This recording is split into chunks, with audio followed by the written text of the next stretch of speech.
श्री कालीनाथ कालेश्वर महाकाली जी के मंदिर में आप सभी का स्वागत। जैसे कि आप सभी जानते हैं कि हम अपने दिल के कुछ प्रश्न, आप लोगों के कुछ भेजे हुए प्रश्न लेकर पंडित जी के साथ जब भी मौका लगता है तो हम उन पर बातचीत करने की कोशिश करते हैं। तो आज एक बार फिर इस पवित्र भूमि में और व्यास महाराज जी के चरणों में बैठकर कुछ बातचीत करने की कोशिश करेंगे। तो सबसे पहले तो मैं पंडित अरविंद तिवारी जी का स्वागत। राम राम जी। राम राम। और पंडित जी हमारे एक और बहुत प्रिय बनीत जी, बनीत बदन जी, हमारे सबके प्रिय सबके प्रिय आज हमारे साथ। धन्यवाद। तो आज बातचीत भी हम इकट्ठे करेंगे। कुछ इनके प्रश्न हैं, कुछ मेरे प्रश्न हैं, कुछ आपके भेजे हुए श्रोताओं के, दर्शकों के प्रश्न हैं। पंडित जी, जैसे कि ज़िंदगी में समस्याएं तो आती रहती है, हर किसी को समस्या ही है जी। तो समस्याओं से भरा हुआ है हमारा सबका जीवन है। लेकिन शादी, जब भी किसी इंसान की शादी होती है उसके बाद उसके जीवन में समस्याएं बढ़ने लगती है। तो वैसे भी देखो आजकल के जीवन में ना लोगों को शादी के बाद सेटलमेंट करने में बड़ी प्रॉब्लम हो रही है। आप अगर अदालतों में चले जाएं ना जी, तो मेरा ख्याल है 90% 80% केस जो हस्बैंड वाइफ के तलाक के केस चल रहे हैं। तो मैं एक प्रश्न पूछना चाहता हूँ, ये छोटा सा, कि शादी में, ब्याह में जो समस्याएं आ रही हैं, इनको ज्योतिष के हिसाब से हम कैसे दूर कर सकते हैं, क्या उपाय किए जा सकते हैं? जी, शादी किसी भी व्यक्ति के जीवन की संपूर्णता तभी आती है जब उसकी शादी हो जाती है, विवाह हो जाता है। हमारे शास्त्रों के अनुसार और हमारे सनातन में शादी यानी कि विवाह का बंधन बेहद ही पवित्र बंधन माना जाता है। और इस बंधन में पति पत्नी का समर्पण एक दूसरे के प्रति इतना ज़्यादा होता था पुराने समय में, आज की बात नहीं कर रहा हूँ। ये समस्याएं ये जो थी ना शादी की, ये पहले थी ही नहीं। लेकिन जैसे जैसे हम अपने जीवन को लेकर इस आधुनिकता भरी ज़िंदगी में प्रवेश कर रहे हैं, समस्याएं भी पीछे पीछे आ रही हैं। इंसान की ज़रूरतें बढ़ गई हैं, ये भी एक कारण है। और कुछ एक हमारा जीवन जीने का जो एक व्यवहारिक तरीका है, ढंग है, वो बदल चुका है। ये तो है ही है। जैसे कि अगर किसी भी पुरुष की बात करूं तो उसका जब जीवन शुरू होता था, बचपन से ही उसे संस्कार देने शुरू कर दिए जाते थे माता पिता के द्वारा। और छोटी छोटी बातें जो कि उसको एक अच्छा, एक नेक इंसान बनाती थी, जो समाज के लिए भी अच्छा होता था, परिवार के लिए भी अच्छा होता था, वो शिक्षाएं उसको घर से मिलती थी, बड़े बुजुर्गों से, अपने धार्मिक स्थान पर जाकर, अपने धार्मिक ग्रंथों से मिलती थी। आज के समय में सबसे पहली बात तो ये है, इन चीज़ों का अभाव हो चुका है। जो हमें बेसिक जानकारी अपने जीवन को चलाने के लिए चाहिए हमारे शास्त्रों के अनुसार, वो हमें नहीं मिल रही। ये भी एक बहुत बड़ी वजह है किसी भी व्यक्ति के जीवन में शादी को खराब होने के पीछे। समर्पण, चाहे वो पुरुष हो चाहे वो महिला हो, एक दूसरे के प्रति बन नहीं पाता, सहनशीलता नहीं है। ठीक है, ये भी एक कारण है। जब कोई नव विवाहित जोड़ा अपने जीवन को शुरू करता है ना, तो कई समस्याएं आ जाती हैं उनके विवाहिक जीवन में। अगर आप धार्मिक दृष्टिकोण से मुझसे पूछें तो अगर कोई व्यक्ति धार्मिक नहीं है, पूजा पाठ नहीं करता, मंदिर नहीं जाता रेगुलर का मतलब ये नहीं है रोज ही जाना। कोई एक दिन सप्ताह में निर्धारित करके अगर वो मंदिर नहीं जा रहा, अपने इष्ट की साधना मंदिर जाके नहीं कर रहा, तो मेरा एक ये दृष्टिकोण है कि उसका वैवाहिक जीवन भी परेशानियों से भरा होगा, क्योंकि परमात्मा की कृपा नहीं होगी लाइफ में, है ना, जीवन में नहीं होगी। तो एक तो ये कारण है। ज्योतिषीय दृष्टिकोण से अगर आप पूछ रहे हैं तो जैसे मैंने अभी कहा ना कि हमारे जीवन जीने के ढंग बदल चुके हैं। जैसे जैसे आधुनिकता भरी ज़िंदगी में हमने प्रवेश किया, तो पहले क्या होता था, जो बाथरूम बनते थे ना, हमारे घर के जो रूम होते थे उसके साथ अटैच नहीं होते थे। घर का आंगन होता था, आंगन के एक कोने में बाथरूम होता था। अब वो कौन सी डायरेक्शन में है मैं उसकी बात नहीं कर रहा हूँ, लेकिन थोड़ा साइड में होता था। ठीक है, तो घर के अंदर ही होता था लेकिन साइड में होता था, तो हम उसको यूज़ करते थे, कोई दिक्कत नहीं थी। लेकिन जैसे जैसे ये आधुनिकता भरी ज़िंदगी आई, लोगों ने अपने बाथरूम को रूम के साथ अटैच कर दिया। बाथरूम है जो हम इसको राहु मानते हैं, क्योंकि यहाँ पर हम मल का त्याग करते हैं, है ना। और जो हमारा बेडरूम है ये प्योर शुक्र की जगह है, मतलब शयन कक्ष जो होता है इसको हम शुक्र के साथ जोड़कर देखते हैं। और शुक्र विवाहिक जीवन का ग्रह है। शुक्र और राहु में परस्पर शत्रुता है, और इसी तरह से जो राहु है जब इसका मिलन हम अपने उस कमरे के साथ कर देते हैं, यानी कि जो शयन कक्ष है शुक्र की जगह है, अटैच बाथरूम वाले घर बना लेते हैं, तो वहाँ पर क्या होता है, सहनशीलता की कमी आ जाती है, सहनशीलता की, क्योंकि अब शुक्र में सारा प्रभाव राहु का पड़ गया। राहु क्या है, राहु कहता है सारे बंधन तोड़ दो, नियम में रहना छोड़ दो। और जो गृहस्थी है वो बिना नियम के, बिना समर्पण के और बिना त्याग के चल ही नहीं सकती। राहु कहता है मैं ये सब कोई भी चीज़ें नहीं अपनाऊंगा, मैं त्याग नहीं करूंगा, त्याग तुम करो, मैं समर्पण नहीं करूंगा, समर्पण तुम करो, है ना। और मुझे चाहिए सब कुछ, मुझे आधुनिकता की ज़िंदगी चाहिए। राहु को आधुनिकता का ग्रह माना गया है। आज के समय में जितना ये इंटरनेट चाहे हम इससे बात कर रहे हैं, ये सारा राहु है।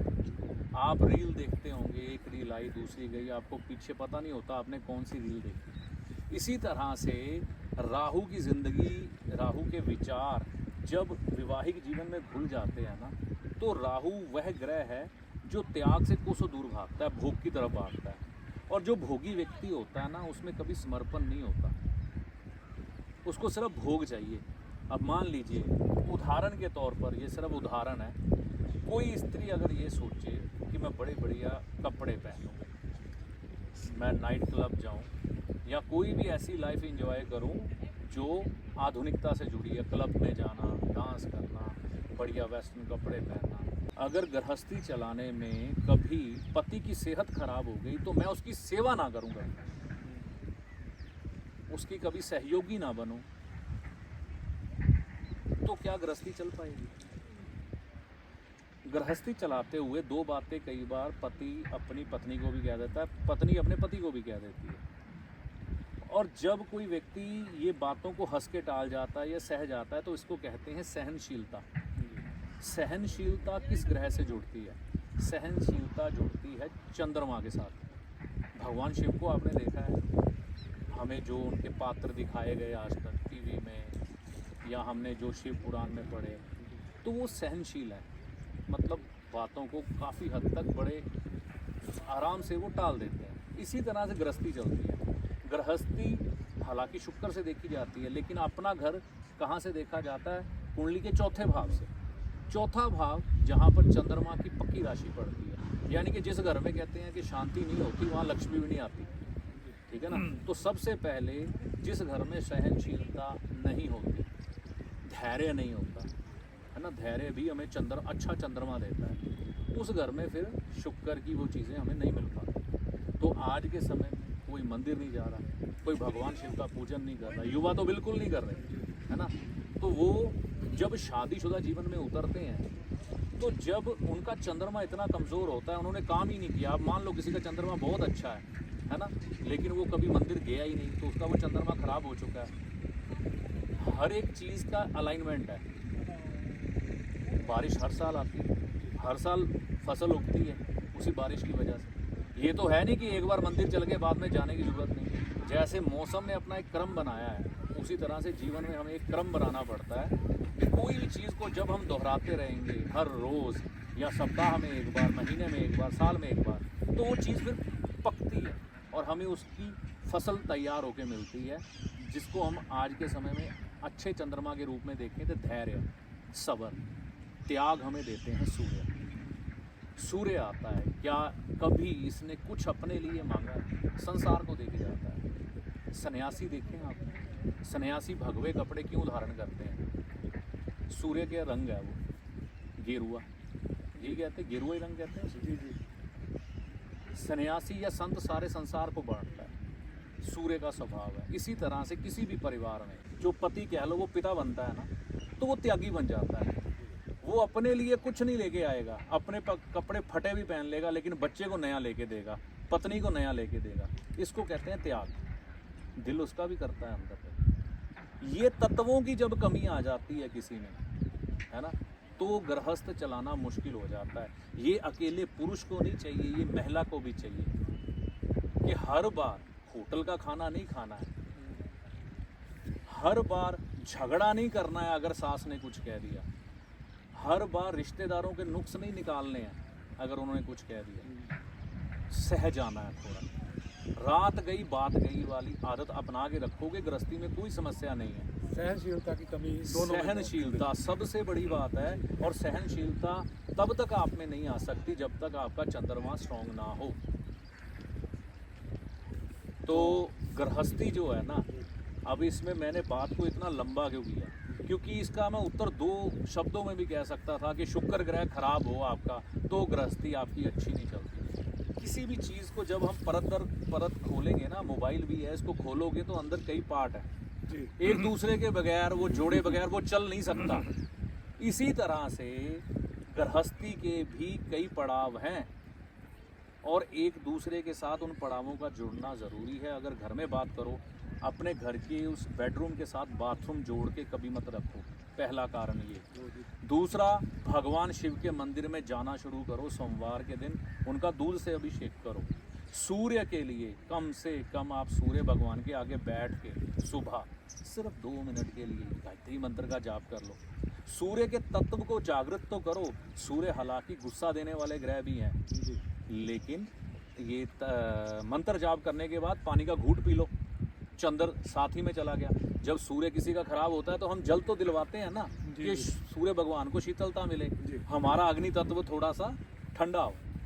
अगर किसी को ज़्यादा गुस्सा आता है तो वो इस तरह से कर सकता है, लेकिन इन तत्वों की कमी तो पूरी करनी पड़ेगी ना, तो ही गृहस्थी अच्छी चलेगी। चीज़ें तो और भी बहुत सारी जुड़ जाएंगी, लेकिन सबसे पहले घर में ये याद रखना है, अटैच बाथरूम नहीं होने चाहिए, नीले रंग के और काले रंग के कपड़े पति पत्नी को नहीं पहनने चाहिए, और भगवान सूर्य के लिए जो मैंने अभी आपको कहा कि गायत्री मंत्र का जाप भगवान सूर्य के आगे बैठ के सुबह के समय करें, कुछ समय लगातार करें, आप देखेंगे गृहस्थी में बहुत ज़्यादा फर्क आने लग पड़ेगा। पंडित जी, इसीलिए हम आप सभी आपके दर्शक भी इसीलिए आपको प्रश्न भेजते हैं, क्योंकि आपके जो बहुत ज़्यादा एक्सप्लेन करते हैं, डिटेल में समझाते हैं। लेकिन एक बात ज़रूर मैं रिक्वेस्ट करूँगा मेरे समेत बनेज जी सभी का, ये इसका ज़रूर कोई उपाय बताएं कि अटैच बाथरूम के बिना तो आजकल पॉसिबल ही नहीं है। नहीं, 90% का 95 में रखकर 100% अटैच बाथरूम ही है। इसका जरूर कोई ना कोई उपाय बताएं, ये हमारे दर्शकों की भी यही डिमांड होगी। जी डिप्टी जी, देखिए आपकी बात बिल्कुल ठीक है। आज बाथरूम, जैसे आपने ना अभी आते हुए एक बात मेरे को सुनाई कि पंडित जी एलॉन मस्क, हाँ जी, उसने आविष्कार किया है कि वो चिप लग जाएगी और हम अपने दिमाग में ही बातें करेंगे, ठीक है ना। तो सुविधाओं का तो कोई अंत नहीं है, जितनी मर्जी ले लो। आज आपके साथ अटैच बाथरूम है, कल होगा कि बेड के अंदर ही बाथरूम बन जाएगा। नहीं, अभी जो बन चुके हैं उसका क्या हाँ, उपाय है? उसका कोई उपाय नहीं है। अगर सच्चाई पूछो तो कोई उपाय नहीं है, उसको हटाना ही पड़ेगा। अगर आप सच्चाई जानना, सच्चाई कड़वी होती है। ठीक है पंडित जी, है ना? बिल्कुल सही, तो बिल्कुल आपसे माफ़ी चाहता हूँ कि आपके प्रश्न की बारी नहीं आएगी नहीं, आज, कोई बात नहीं, क्योंकि कोई मेरा ये अभी पॉडकास्ट इसी बात पे और चलेगा। चलिए। तो पंडित जी, ये विवाह शादी में जो समस्याएं आ रही है, मैं एक बात और जोड़ना चाहता हूँ कि इसके जो विवाह शादी होती है उसमें पवित्रता की कमी आ रही है। शादी हो रही है, 100-150 आदमी शराब पी के महक रहा है, वही सभी आके वेदी पर बैठ जाते हैं। पंडित जी मंत्रोच्चारण कर रहे हैं और दूल्हे के पिता ने भी पी हुई है, दूल्हे ने भी पी हुई है, बिल्कुल दूल्हे के दोस्त भी पिए हुए हैं। तो मेरा ख्याल है ये जो पवित्रता की कमी आ रही है शादी में, समस्याओं का कारण ये भी है। 100% है, 100% है। देखिए, जब विवाह होता है ना, मैंने अभी कहा संपूर्ण होता है कोई भी मनुष्य, चाहे वो नारी है चाहे वो पुरुष है। जब विवाह होता है ना, लक्ष्मी नारायण की जोड़ी बन जाती है। और जब विवाह हो रहा होता है, दूल्हे को हम विष्णु जी के रूप में देखते हैं, और जो दुल्हन है माँ लक्ष्मी जी के रूप में देखी जाती है ना। संसार को चलाने के लिए सहायक बनते हैं। और जब कोई सनातनी विवाह करवाता है तो वैदिक मंत्रों का उच्चारण किया जाता है। तो जहाँ पर वैदिक मंत्र पढ़े जा रहे हैं, है ना, वहाँ पर अगर आप शराब पी रहे हैं, नॉन वेज खा रहे हैं, अब देखिए शराब क्या है, शनि।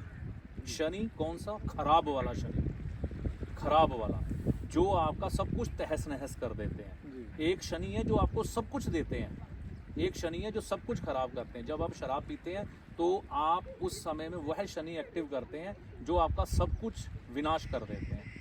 तो पहली बात, शराब पिएंगे आपका वो विवाह ज़्यादा देर चले ये ज़रूरी नहीं है। 100 में से कुछ प्रतिशत लोग होंगे जो बच जाएंगे, लेकिन समस्याएं आएंगी। दूसरी चीज़, वहाँ पर नॉनवेज बांटा जा रहा है, खाया जा रहा है, वो मंगल पद का काम है। जिस विवाह में पहले ही मौतें हो गई, जानवरों की बलि चढ़ा दी, काट के खा गए।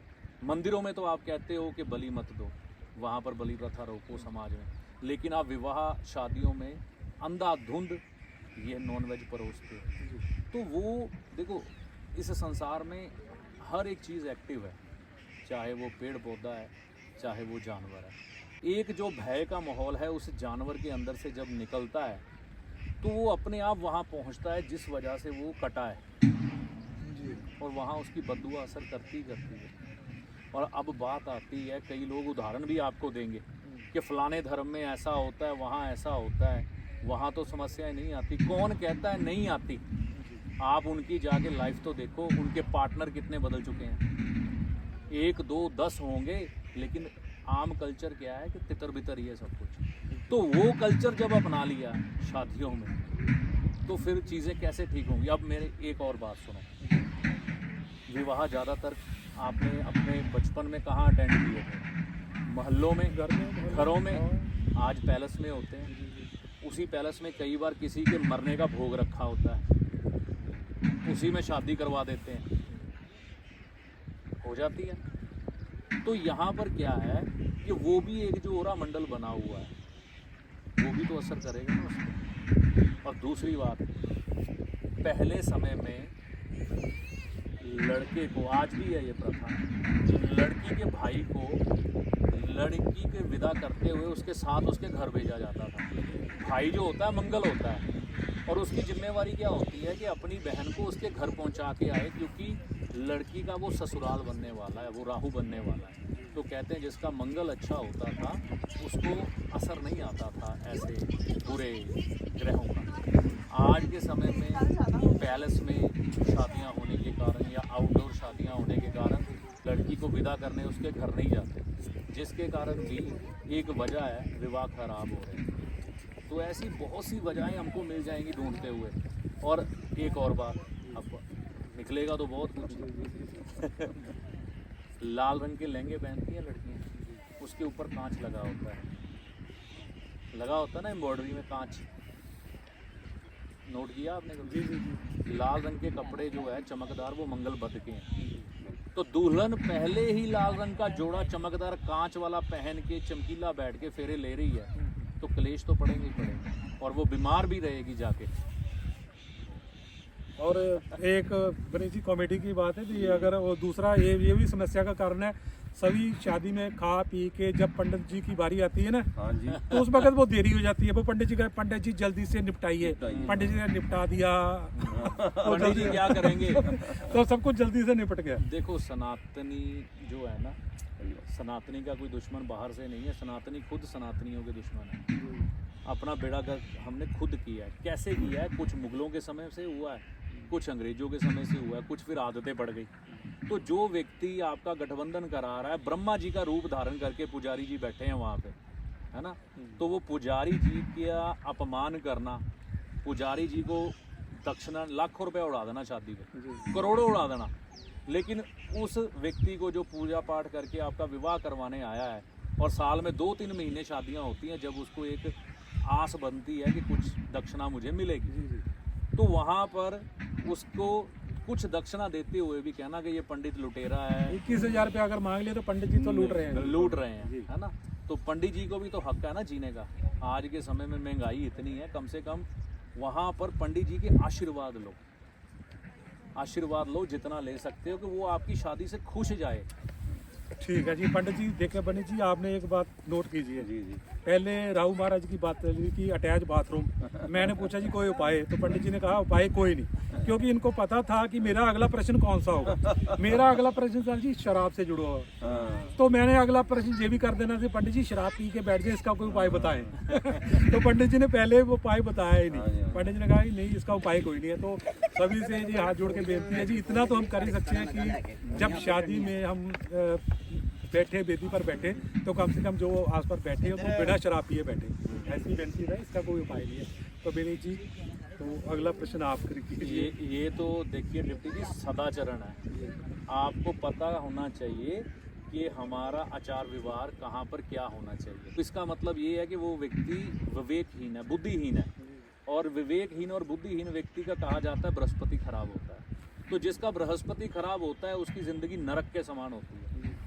पंडित जी, तो घर वालों को चाहिए कि कोई अगर पी ली, किसी ने ड्रिंक कर ली, तो भाई साहब आप बेदी पे मत बैठो, आप जाके कहीं और बैठो। देखो बुजुर्गों का तो जोर खत्म हो चुका है आज के समय में, सच पूछो तो। हाँ, ये तो है। बृहस्पति, देखिए राहु का जमाना है। लाल किताब में एक बात लिखी है कि बृहस्पति राहु के साथ होगा लेकिन चुप होगा। मतलब सब कुछ देखेगा, बोलेगा कुछ नहीं। क्या होगा, उदाहरण देता हूँ। ये नदी बह रही है हमारे सामने, ब्यास। आपने दिल्ली में यमुना जी देखी, सारा पानी गंदा नाला बन चुका है। वो नुकसान किसका हुआ है? अपना ही हुआ है ना, नदी का तो नहीं हुआ।